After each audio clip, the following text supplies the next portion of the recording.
Hi, this is Mike with Acme Concrete Raising and Repair. Today, we're in Wilmette, but we're not outside. As you can see, we're in a crawl space.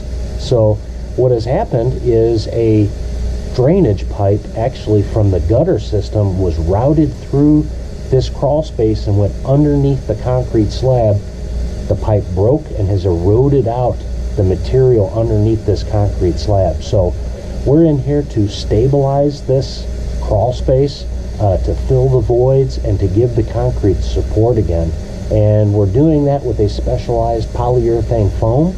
It's a very high density foam with a very slow reaction time. Our lifting foams typically react in about 30 seconds.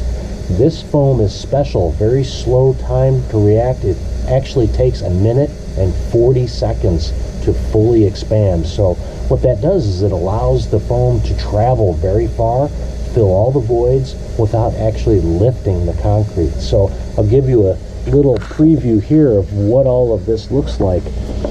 You can see here's our injection gun. We have some injection ports down through here and all throughout this crawl space.